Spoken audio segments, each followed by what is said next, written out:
கர்த்தருக்கு பிரியமானவர்களே, கர்த்தர் நல்லவர் என்ற தலைப்பிலும் பொருளாதார செழிப்பை குறித்து நாம் தொடர்ந்து கேட்டுக்கொண்டு வருகிறோம். இந்த பொருளாதார செழிப்பிலே இந்த அற்புதமான தலைப்பை மீண்டும் உங்களோடு சந்திக்கையில் மிக மகிழ்ச்சி அடைகிறேன்.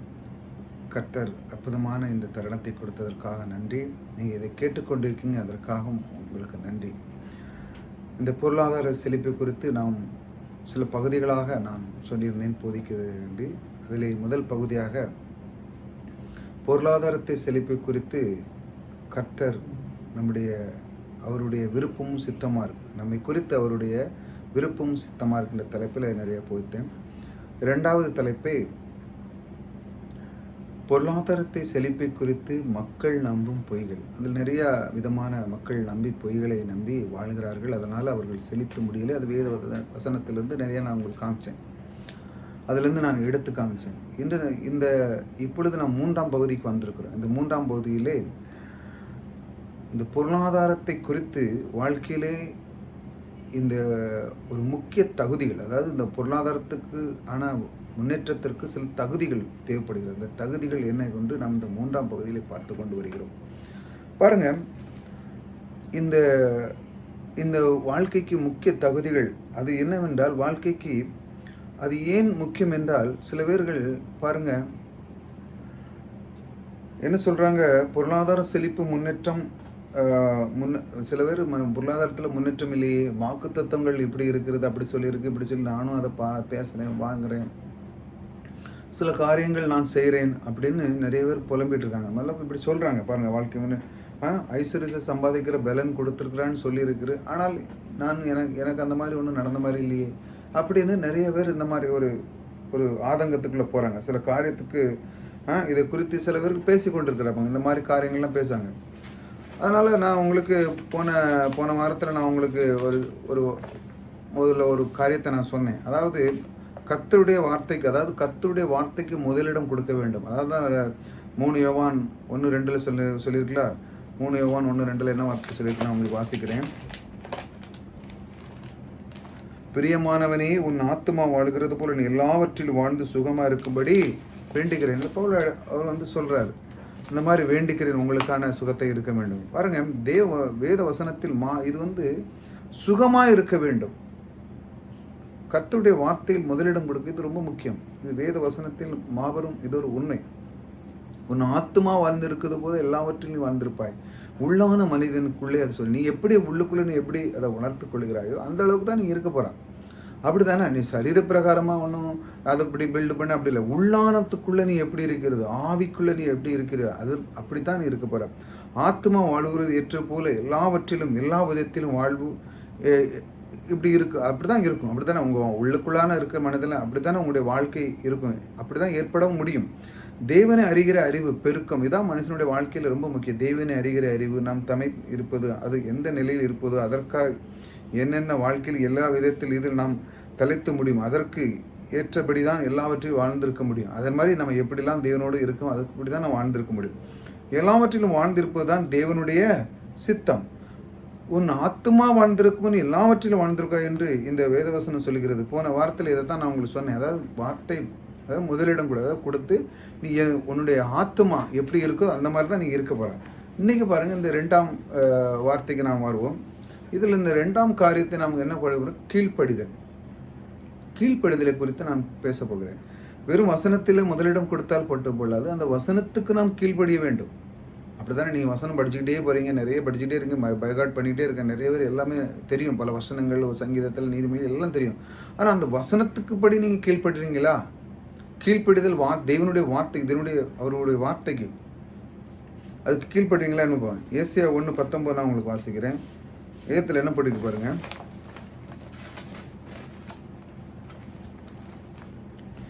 நீங்கள் மனம் பொருந்தி செவி கொடுத்தால் தேசத்தின் நன்மையை புசிப்பீர்கள்.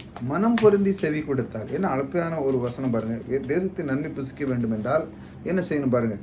கர்த்தர் உண்டு பண்ணின வைத்திருக்கிற சகல நன்மைகளை காரியத்தை அனுபவிக்க வேண்டும் என்றால், வாழ்க்கை நன்மை அனுபவிக்க வேண்டும் என்றால், செழிப்பை அனுபவிக்க வேண்டும் என்றால், பொருளாதார மேம்பாட்டை அனுபவிக்க வேண்டும் என்றால் நீங்கள் மனம் பொருந்தி செவி கொடுக்க வேண்டும். அதாவது மனம் பொருந்தி இதெல்லாம் நன்மைகளை நீங்கள் அனுபவிக்கணும்னா மனம் பொருந்தி செவி கொடுக்கணும்னு சொல்லியிருக்கிறது பாருங்கள்.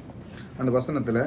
செவி கொடுத்தால் என்றால் என்ன? அதாவது இப்போ செவி கொடுத்தால் அப்படின்னு அதில் போட்டிருக்கு. அந்த வசனத்தில் நீங்கள் மனம் பொருந்தி செவி கொடுத்தால் அப்படின்னா, நல்ல கவனிங்க. இந்த இந்த வார்த்தைகளை கவனிக்கும் போது உங்களுக்கு புரிஞ்சிடும்.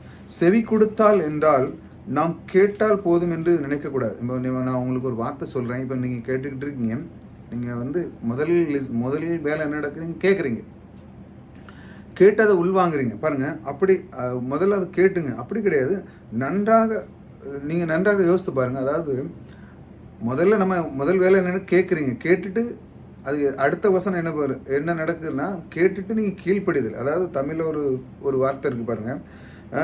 அதாவது சொல்கிறத கேளு அப்படிம்பாங்க. அப்போ ஒரு தமிழில் பேசிகிட்டு இருக்கும்போது சிலவங்கிட்ட சொல்கிறத கேளுப்பா அப்படிம்பாங்க. சொல்கிறத கேளு அப்படின்னா அந்த வார்த்தைகளை முதல்ல அவன் கேட்குறான். கேட்டுட்டு மட்டும் இல்லை, அதன்படி இவன் கீழ்ப்படிய வேண்டும். அதான் தேசத்தில் என்ன கொடுத்துருக்கு? நீ செவி கொடுத்தால் அப்படின்னா நீ அதுக்கு கீழ்ப்படிந்தால் என்று அர்த்தம். அப்படி தானே அர்த்தம். இப்போ நீங்கள் ஊரில் பேசி சொல்கிறத கேளுப்பா அப்படின்னா அவன் சொல்கிறத மட்டும் கேட்டுட்டு அப்படி போகிறது கிடையாது. அந்த சொல்லுக்கு அவன் கீழ்ப்படிய போட போகிறான். அதனுடைய அர்த்தமே.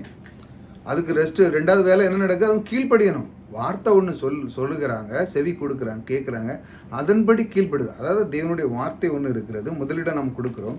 அந்த வார்த்தையை நாம் முதல்ல தேவனுடைய வார்த்தை எடுத்து நாம் கேட்குறோம். கேட்டது மட்டுமல்ல, அதற்கு நாம் கீழ்ப்படிய வேண்டும். அதுதான் தமிழில் அந்த அற்புதமான ஒரு வார்த்தை இருக்கும். சொல்கிறது கேளு அப்படிம்பாங்க. அது என்ன? கீழ்ப்படிதல் என்ற அர்த்தம், செவி கொடு என்ற அர்த்தம். சொல்கிறது கேளு என்று சொல்கிறது கேளுங்கிறது ஒரு ஆரம்பம் தான். பார்த்தீங்களா? நான் தான் சொல்லிட்டு இருக்கேன், சொல்கிறது கேளு என்று சொன்னது. ஆனால் அது அர்த்தம் என்றது சொல்கிறதுக்கு நீ செய் அப்படின்னு அர்த்தம். அதாவது கீழ்ப்படி என்று அர்த்தம். இப்போ கீழ்ப்படி என்று சொல்லுகிறது தான் சொல்லுறது கேளு என்று சொல்கிறேன். அப்படி தானே அர்த்தம். கீழ்ப்படி என்று சொல்கிறது தான் சொல்கிறது கேளு என்று சொல்லுகிறது. தமிழ் மொழியில் இது அற்புதமான ஒரு நல்ல ஒரு வார்த்தையாக இருக்குது. அதனால் அது நிறைய பேருக்கு தெரியாது. அதுக்கப்புறம் அதுக்குள்ளே வேலை வந்து மறைஞ்சிருக்கு, அது தெரியாது. பார்த்துங்க, செவி கொடுத்தாலே அப்படி தான் என்று செய்வது, கேட்டபடி செய்வது. கீழ்ப்படிதல் தேசத்தின் நன்மை புசிக்க வேண்டும் என்றால் எப்படி? கீழ்ப்படிதல். ஆண்டவர் பற்றி நம்ம வந்து நம்முடைய ஆண்டவர் பற்றி எண்ணி பார்க்கும்போது ஒரு வியப்பான ஒரு அற்புதமான ஒரு காரியம் விளங்குது. பாருங்க, சில அற்புதமான காரியங்கள் ஆரம்பிக்கிறது. எவ்வளோ நம்முடைய ஆண்டவர் பாருங்கள், ஈஸியாக ஆக்கி விட்டால் நம்முடைய தேவனுடைய செழிப்பை பற்றி. கீழ்ப்படிதல் அற்புதமான ஒரு வார்த்தை. கேள், அதன்படி கீழ்ப்படி. ரொம்ப சிம்பிளாக வச்சுட்டார் செழிப்பை. வார்த்தை கேளு, வார்த்தையின்படி கீழ்ப்படி. அவ்வளோதான். ரொம்ப சிம்பிளான வேலை தானே. நீங்கள் வார்த்தையை எடுக்கிறீங்க, அதை படி கீழ்ப்படிங்க. கீழ்ப்படிதான் என்ன நடக்கு? செழிப்பு நடக்குது.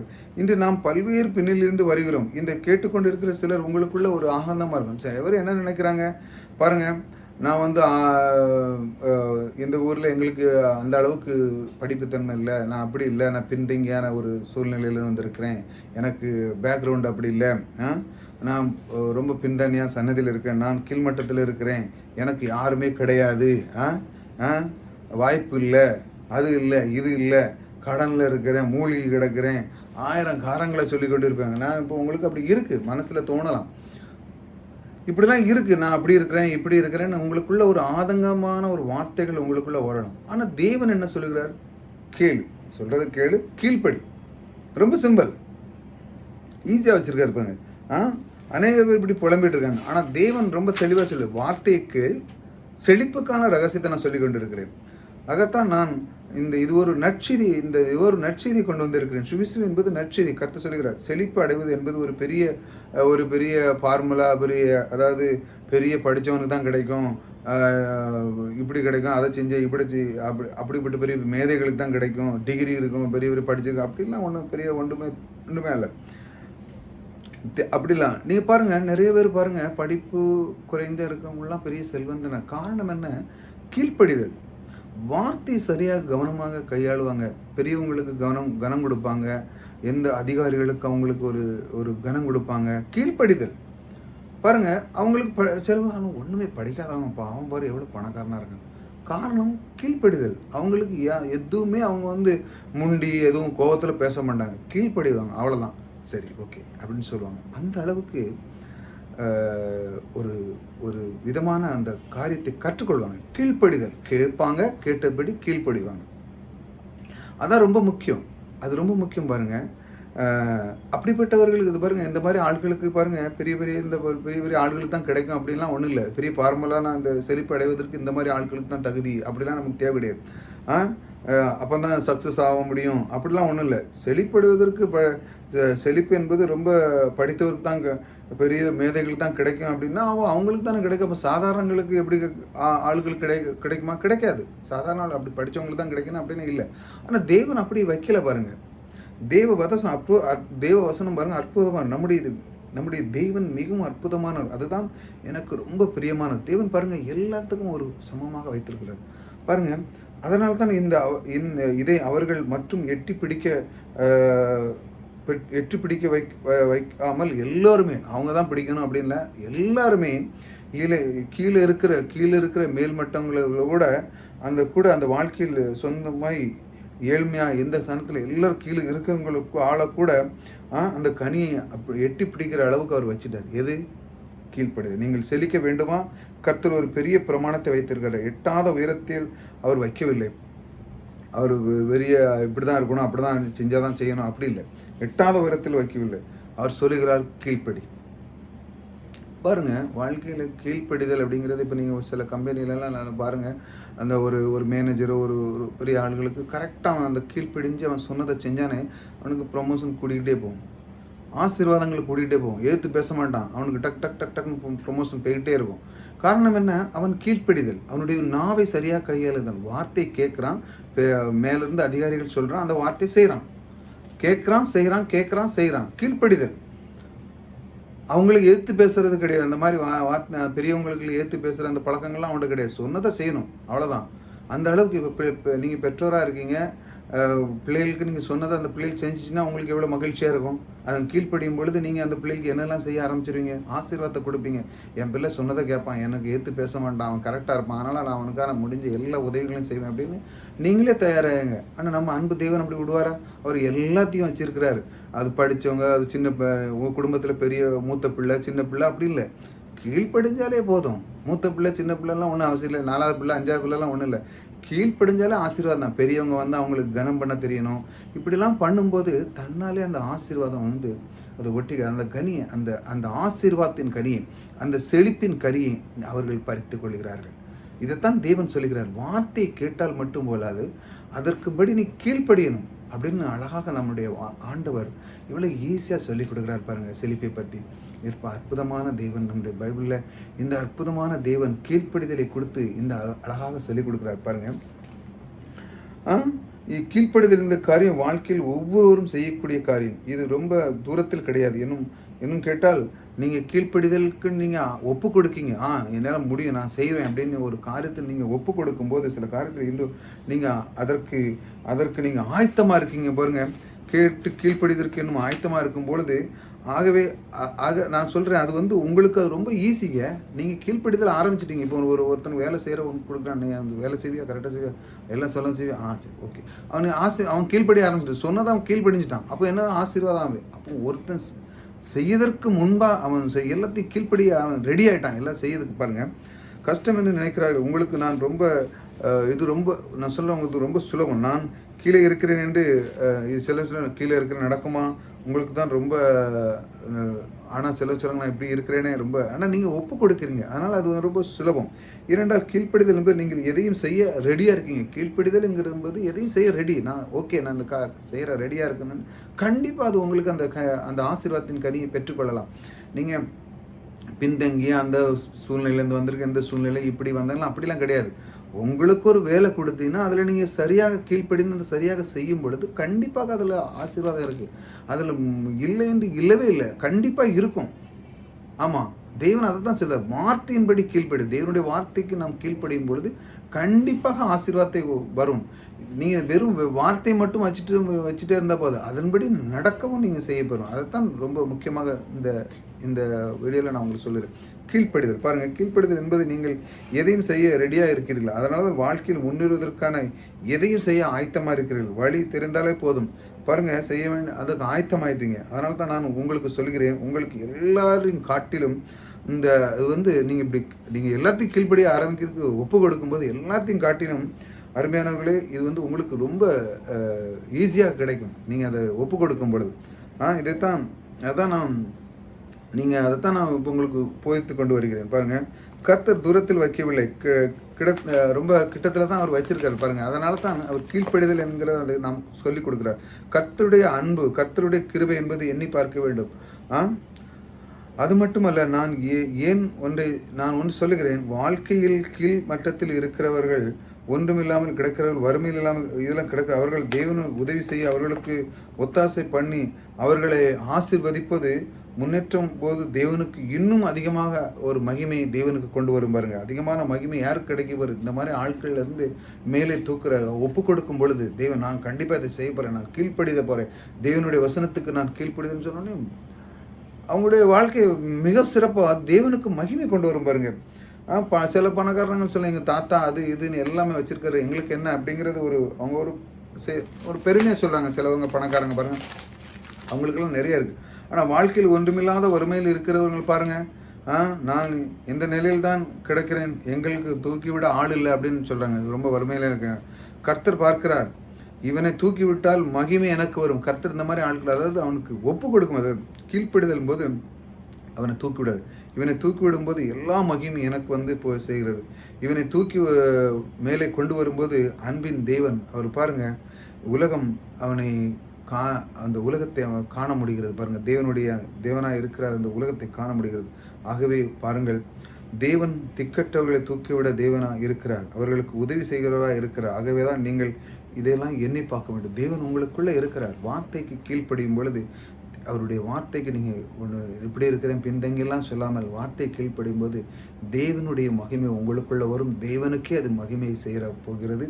ஆகையால் பாருங்கள், இந்த உலகத்தை, இந்த அன்பின் தேவன் இருக்கிறார் என்று உலகம் காண்கும். எனக்கு எப்படி? உங்கள் மூலமாக. பாருங்கள், தேவன் இந்த மாதிரி திக்கற்றவர்களை தூக்கி விடக்காக வந்த தேவன் நம்மை கூட இருக்கிறார். ஆக நீங்கள் கீழ்ப்படிய வேண்டும். கீழ்ப்படிவது ரொம்ப முக்கியம். கீழ்ப்படிதல் என்பதில் என்ன அர்த்தம் இருக்கிறது என்றால், அது எனக்கு ரொம்ப சுலபமாக வைத்து விட்டார், அதுதான் ரொம்ப முக்கியம். அதில் என்ன அர்த்தம் இருக்குது? கீழ்ப்படிதல் வந்து சுலபமாக வச்சுட்டார். பாருங்கள், ஒன்றில்லாத ஆளுக்கு எதையும் செய்ய ரெடியாகிறதுனால தான் ரொம்ப சுலபமாக அதை வச்சுட்டார். அவர் ரெடியானோடனே அவர் சுலபமாக வச்சுட்டார். ஒன்றுமில்லாத செய்ய தான் தேவனுக்கு பெருமையாக இருக்குது. எல்லாம் மகிமையும் கர்த்தருக்கு செய்கிறார். அதற்காகத்தான் வேதவசனம் சொல்லுகிறது, புழுதிலிருந்து தூக்கி விடுவார், குப்பையிலிருந்து தூக்கி விடுவார் எல்லாம் போட்டிருக்கு. பார்த்தீங்க, அந்த மாதிரி தேவன் உங்களை தூக்கி விடுகிறார். எப்பொழுது? வார்த்தையின்படி ஒருவன் கீழ்ப்படியும் பொழுது.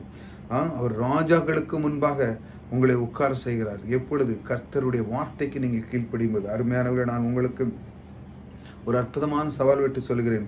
புழுதிலிருந்து தூக்கி விடுகிற கர்த்தர் நீங்கள் என்று விசுவாசிக்க ஆரம்பிக்கிற இன்றைக்கு தேவன் உடைய வார்த்தை முதலிடம் கொடுக்க ஆரம்பிக்கீங்களோ, தேவனுடைய வார்த்தை அவர் விசுவாசிக்க ஆரம்பிக்கல, இன்று முதல் தேவனுடைய வார்த்தை கீழ்ப்படுதல் ஆரம்பித்தால் அப்படிப்பட்ட எதிர்காலம் உங்களுக்கு, இந்த மாதிரி ராஜாக்கள் பிரபுக்கள் மத்தியிலே உங்களை கொண்டு செல்லுகிற அந்த மாதிரி கீழ்ப்படியும் பொழுது உங்களுக்கு காத்து கொண்டு இருக்கிறது என்று நான் உங்களுக்கு சொல்கிறேன்.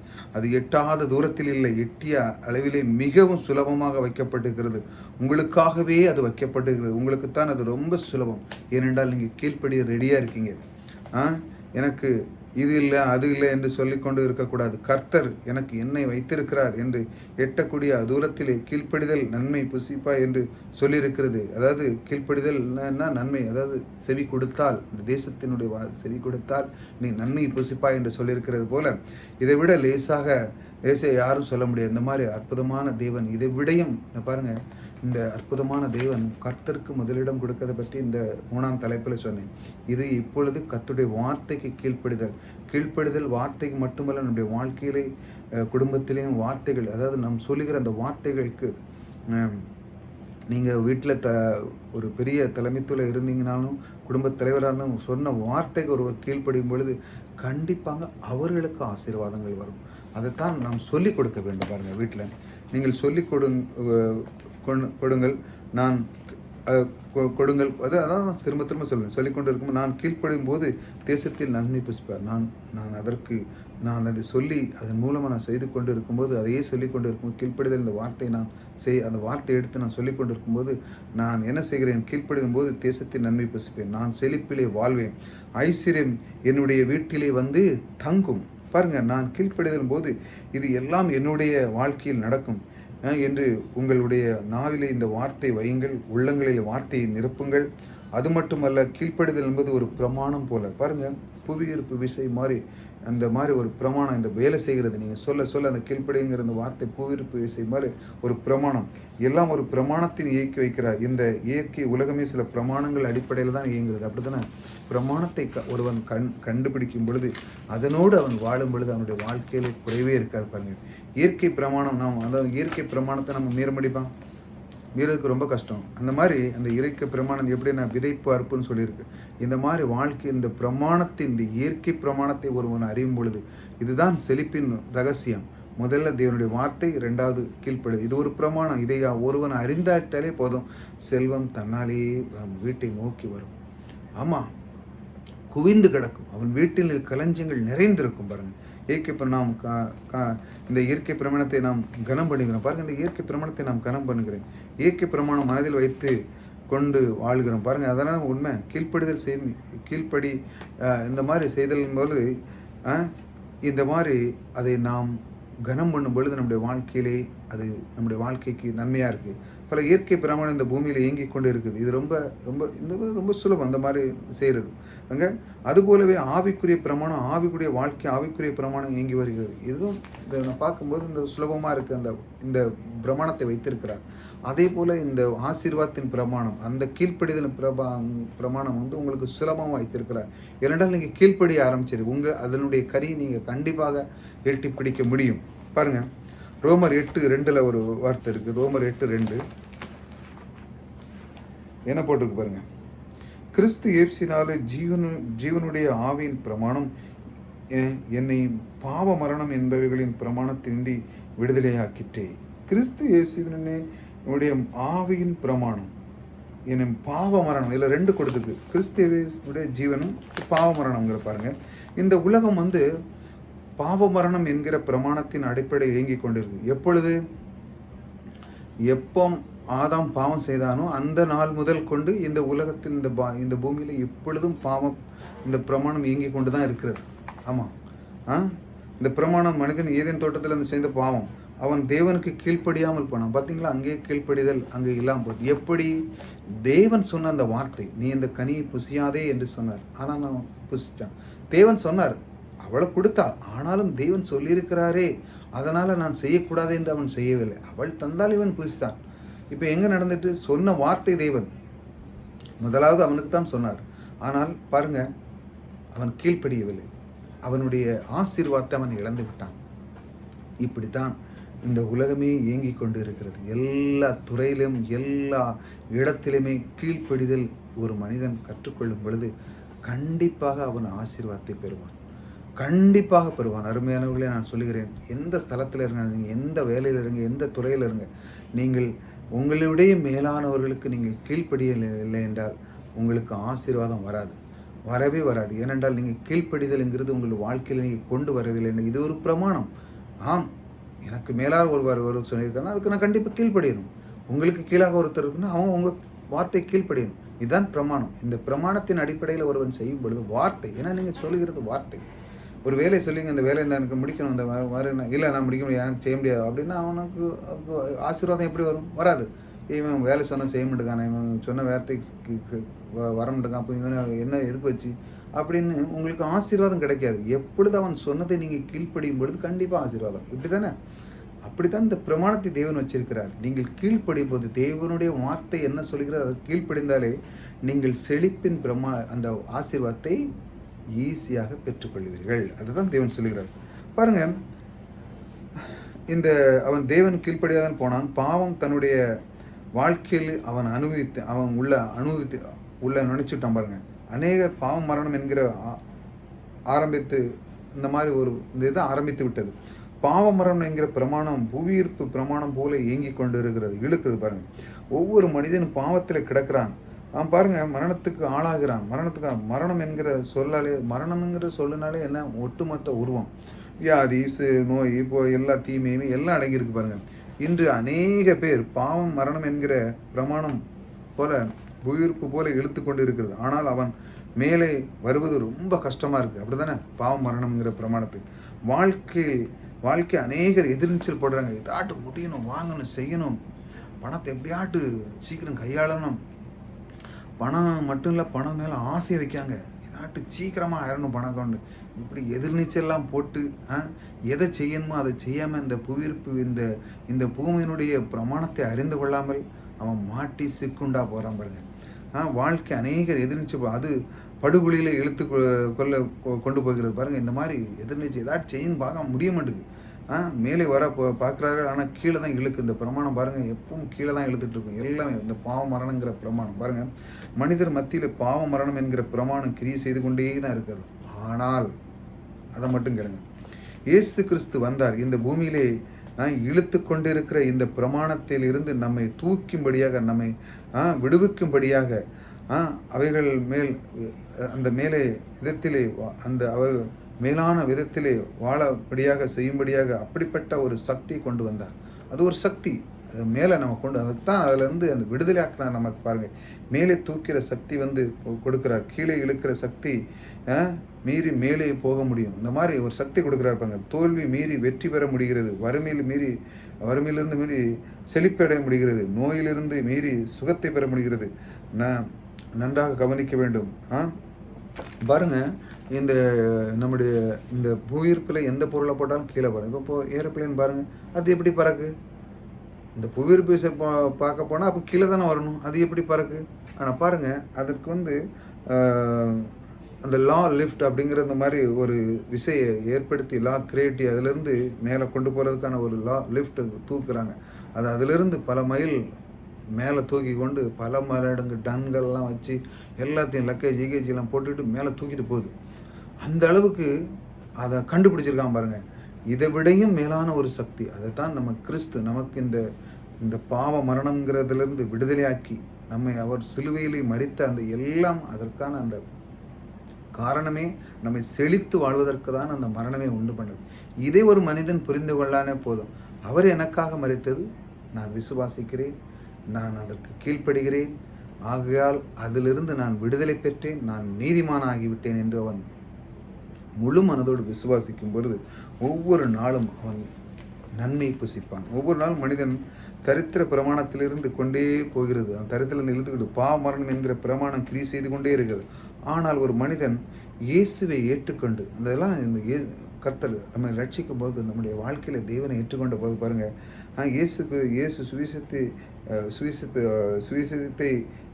அவர் சொல்கிறார் பாருங்கள், சுவிசேஷத்தின் கீழ்ப்படிதல் இயேசு தன்னுடைய இரட்சகர் என்று சொல்லி அவருக்கு கீழ்ப்படிந்து, இயேசு கிறிஸ்து கீழ்ப்படிந்து இயேசுவே தன்னுடைய இரட்சகர் என்று சொல்லி தன்னுடைய உள்ளத்திலே ஏற்றுக்கொள்ளும் போது அவருடைய வார்த்தைக்கு முதலிடம் கொடுக்கும் பொழுது, இதுதான் முக்கியமான ஒரு பாயிண்ட்.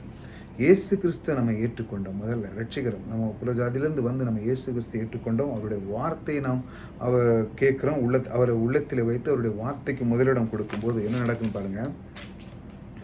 வார்த்தை கேட்டு தன்னுடைய உள்ளத்தை நிரப்பி மனதை புதிதாக்கி வாழும்போது அதிலிருந்து என்ன நடக்கும், ஒரு சக்தி உண்டாகிறது. அப்படி தானே? ஆமாம், நீங்கள் வார்த்தை கேட்குறீங்க, தேவனுக்கு முதலிடம் கொடுக்குறீங்க, அவருடைய கிரியை அறிந்து கொள்கிறீர்கள், கர்த்தருடைய அவருடைய வார்த்தைக்கு முதலிடம் கொடுக்குறீங்க, ஒவ்வொரு நாளும் அவர் செய்த நன்மையை நன்றி சொல்லுறீங்க. இதை மாதிரி உங்களுக்குள்ள ஒரு சக்தியை உருவாக்கி கொடுங்க. கிறிஸ்து உள்ளக்குள்ளே வந்த உடனே அதில் தான் சொல்லுது, ஆத்துமா வாழுகிறது போல நீ எல்லாவற்றிலும் வாழ்ந்திருப்பாய்.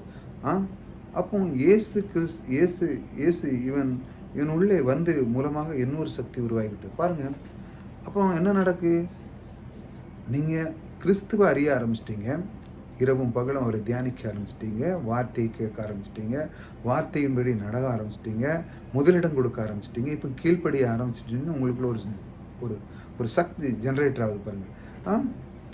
அதுக்கு தான் உள்ளுக்குள்ளே நீங்கள் எப்படி இருக்கீங்க, உன்னை ஆத்துமா வாழ்கிறது போல நீ எல்லாவற்றிலுமாக சுகமாக இருக்க வேண்டும் என்று நான் வேண்டுகிறேன் அப்படின்னு சொல்லியிருக்காரு. வேண்டுகிறேன் அப்படின்னு சொல்லி இன்னொரு சக்தி உருவாகிறது. அவனுடைய மனம் புதிதாகிறது. அவன் வேறு விதத்திலே சிந்திக்க ஆரம்பிக்கிறான் பாருங்கள்.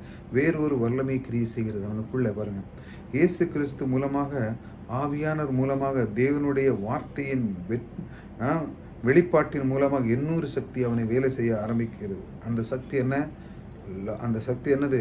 லிஃப்ட், லா லிஃப்ட். அந்த மாதிரி ஒரு சக்தி தூக்குறது. அவன் உலகத்தில் வறுமை இழுக்கிற சக்தி அந்த இழுத்து வேலை செய்து கொண்டு இருக்கிற அந்த சக்தியிலிருந்து, ஆனால் அவன் இயேசு கிறிஸ்து மூலமாக தூக்கிற சக்தியை எனக்குள்ளே வேலை செய்து கொண்டு இருக்கிறது.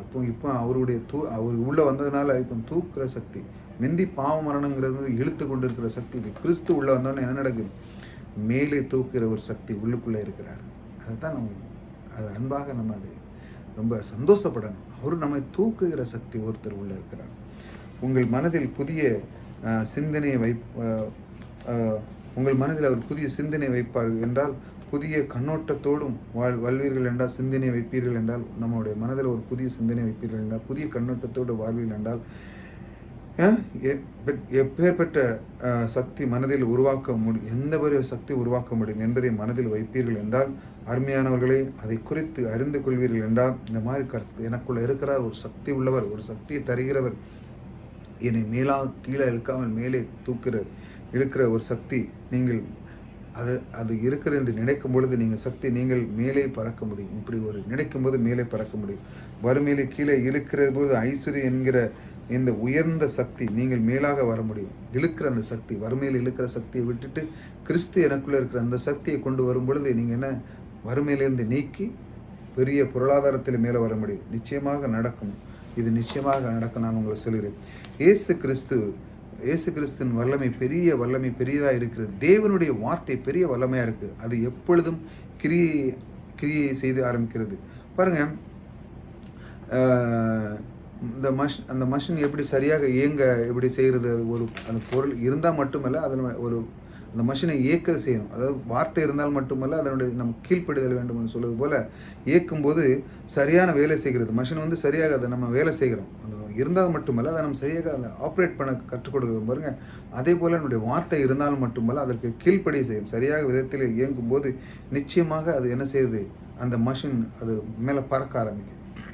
பிளேன் மட்டும் இருந்தால் மட்டும் போதாதுங்க. அதனுடைய எல்லா நுணுக்கங்களையும் கரெக்டாக செய்ய ஆரம்பிக்கி அதன்படி நாம் செய்யும் பொழுது அது நம்ம பறக்க ஆரம்பிக்கும். அதே போல் நம்முடைய வாழ்க்கையிலே நம்முடைய உள்ளத்தை அந்த தேவன் தந்தவர், நமக்கு உள்ளுக்குள்ளே இருக்கிறவர், அவருடைய வார்த்தையின்படி நாம் அறிந்து அந்த ஒரு சக்தியை நாம் அறிந்து கொள்ளும்போது, கிறிஸ்து தான் எனக்கு சிலுவையின் மரணத்தின் மூலமாக எல்லா ஆசீர்வாதத்தையும் தந்த அந்த சக்தி உள்ளுக்குள்ளே வேலை செய்து கொண்டு இருக்கிறது என்று நீங்கள் நினைக்கும் பொழுது பாருங்கள், இந்த மாதிரி நீங்கள் வாழ்க்கையில் முன்னேறுங்க. ஆவிக்குரிய வாழ்க்கையில் அதுதான் அப்படித்தான். இந்த மாதிரி நீங்கள் கேட்கும்போது கீழே இழுக்கிற சக்தி வேலை செய்து கொண்டு இருக்கு. ஆனாலும் நீங்கள் அதிலிருந்து மேல் வர நீங்கள் கீழ்ப்படிதல் என்கிற அந்த பிரமாணத்தை நீங்கள் பிடித்து கொள்ள வேண்டும்.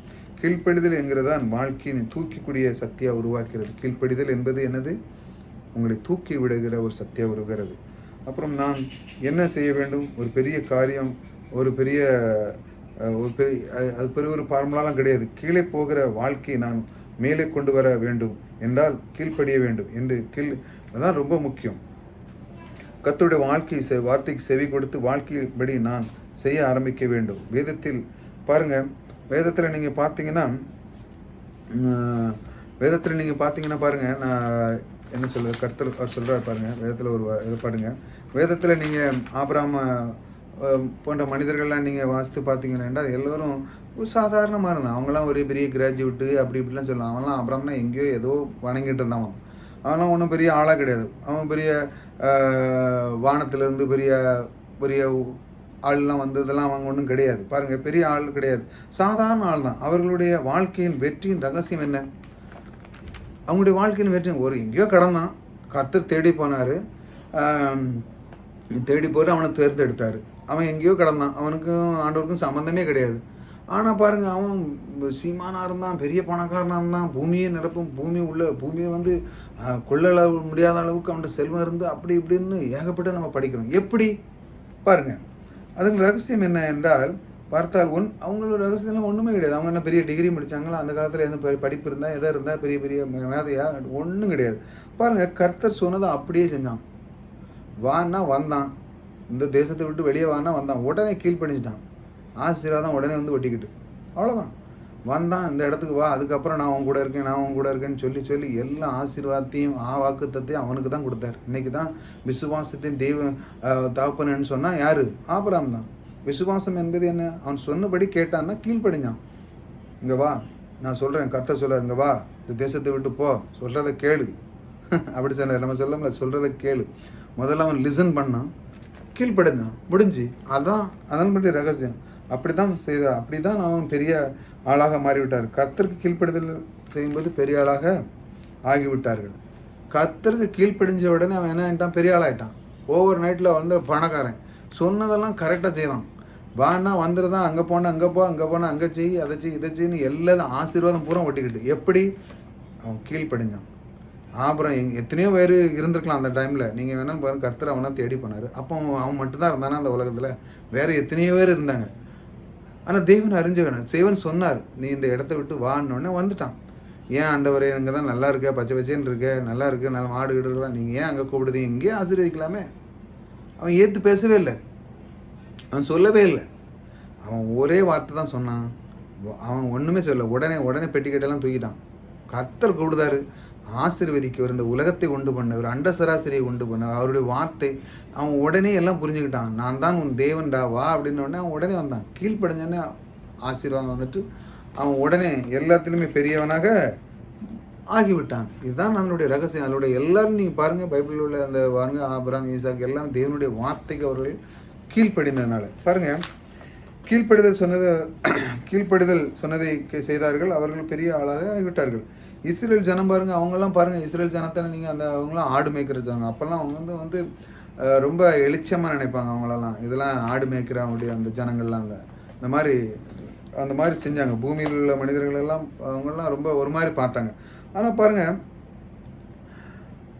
அப்படி அவங்கெல்லாம் செஞ்சாங்க, அப்படி நடந்த அதுதான். ஆனால் அவங்ககிட்ட பாருங்கள், அந்த தேவன் அந்த உயர்வை அவர்கள் எப்படி பெற்றார்கள் பாருங்கள். அவர்கள் இஸ்ரேல் மக்களுக்கு ஜனத்தை அவ்வளவு பெரிய உயர்வை தேவன் எப்படி கொடுத்தாரு பாருங்கள்.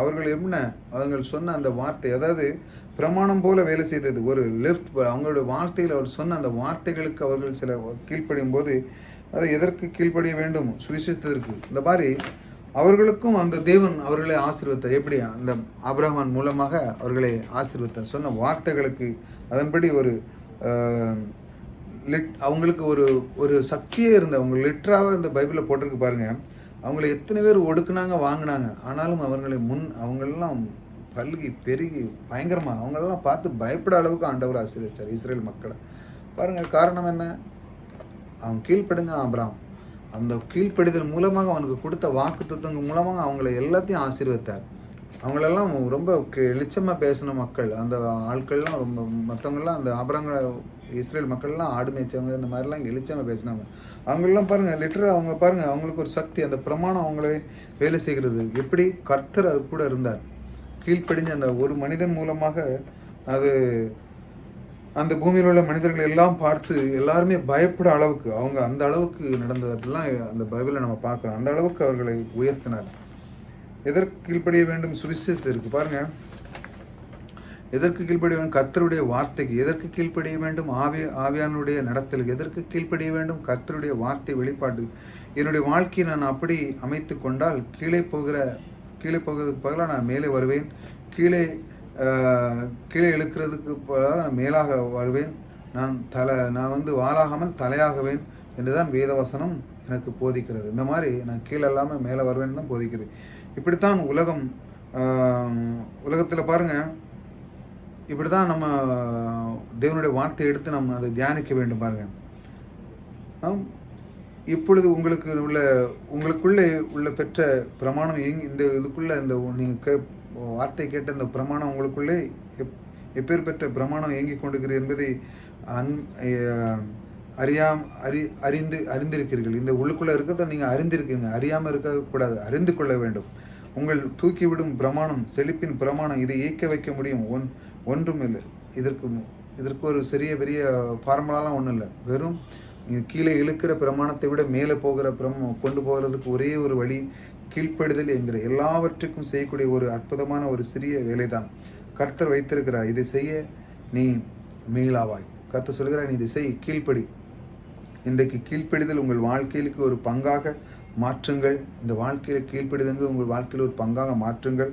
கர்த்தருடைய வார்த்தை முதலிடம் கொடுங்கள். கர்த்தருடைய வார்த்தையின்படி செய்யுங்கள், அதன்படி நடங்கள். உங்களுடைய வாழ்க்கையின் அதன்படி அமைத்து கொள்ளுங்கள். செழிப்பு உங்கள் சொந்தமாகும் என்று இந்த மாதிரி செய்யும்போது செழிப்பு உங்களுக்கு சொந்தமாக என்று நான் சவால் விட்டு சொல்கிறேன். வாழ்க்கையிலே குறைவே இருக்காது. இதுதான் இது தேவன் செழிப்பை குறித்து அதிகமாக கற்றுக் கொடுக்கிறார். நாம் தொடர்ந்து இந்த மாதிரி வார்த்தைகளை நாம் தொடர்ந்து கேட்போம். கேட்குறது மட்டுமல்ல, அதன்படி நாம் நடக்க ஆரம்பிக்கும். வார்த்தை கேட்டுமல்ல, அதன்படி நடக்கும் பொழுது நம்முடைய வாழ்க்கையிலே பொருளாதாரம் நம்மை தொடர்ந்து வந்து நம் வீட்டிலே பொருளாதாரம் அதிகமாக வந்து தங்கும். எப்பொழுது வார்த்தைக்கு முதலிடம், ரெண்டாவது நம்முடைய கீழ்ப்படிதல். இதெல்லாம் நாம் தொடர்ந்து இந்த மாதிரி நீங்கள் போதனைகள் நான் போட்டதுல பொருளாதார செழிப்பிலை குறித்து போட்ட அனைத்தும் கொஞ்சம் கொஞ்சமாக மெதுவாக கொஞ்சம் கொஞ்சமாக இருந்து கேட்டிங்கன்னா உங்களுடைய வாழ்க்கையிலே பொருளாதாரத்திலே உங்களுக்கு எந்தவித செழிப்பை குறித்து அந்த சந்தேகம் இருக்காது. பொருளாதாரத்திலே தடைப்படுகிற எந்த ஒரு திக்கட்டமான ஒரு சூழ்நிலை இருந்தாலும் இதை கேட்கும் பொழுது அதிலிருந்து நீங்கி வார்த்தைக்கு முதலிடம் கொடுத்து கீழ்ப்படியும் பொழுது உங்களுடைய வாழ்க்கை மிக சிறப்பாக இருக்கும். பொருளாதாரத்திலே செழித்து வளருவீர்கள். இதைத்தான் தேவன் கற்றுக் கொடுக்கிறார். இதைத்தான் ஒவ்வொரு வாரம் நான் உங்களுக்கு சொல்லிக்கொண்டு வருகிறேன். இந்த பொருளாதாரத்தை செழிப்பை குறித்து நம்மை குறித்து தேவனுடைய விருப்பமும் சித்தமாக இருக்குது. ஆகையால் அதை நீங்கள் புறக்கணிக்காமல் கர்த்தரை நீங்கள் விசுவாசிக்கும் பொழுது, கர்த்தரை நீங்கள் முதலிடம் கொடுக்கும் பொழுது, சொன்னதை கேளு அப்படின்னு சொன்ன வார்த்தை போல கேள் என்பது அந்த வார்த்தைக்குள்ளே இருக்கிறது கீழ்ப்படிதல் என்கிற அந்த உள்ளுக்குள்ளே அடங்கி இருக்குது. ஆகையால் தேவனுடைய வார்த்தையை நாம் கேட்கும் பொழுது அது முதல் வேலை. ரெண்டாவது உள்ளுக்குள்ளே அதை நாம் விதைக்கிறோம், அதுதான் கீழ்ப்படிதல். அந்த விதைக்கும் பொழுது நம்முடைய வாழ்க்கையிலே எல்லா செழிப்பும் உங்களை தொடர்ந்து உங்களை நாடி வர ஆரம்பிக்கும். ஆகையால் அதை நீங்கள் அறிந்து கொள்வீர்கள். இது ஒரு நாளும் விட்டு விடாதீர்கள். புதிதாக வந்து சப்ஸ்கிரைப் பண்ணிச்சாங்க. தொடர்ந்து தேவனுடைய இந்த வார்த்தையின் மூலமாக பொருளாதாரத்தை செழிப்பை குறித்து நாம் தொடர்ந்து கற்றுக்கொள்வோம். கர்த்தர் உங்களோடு கூட இருக்கிறார். கர்த்தர் உங்களை ஆசீர்வதிப்பார்.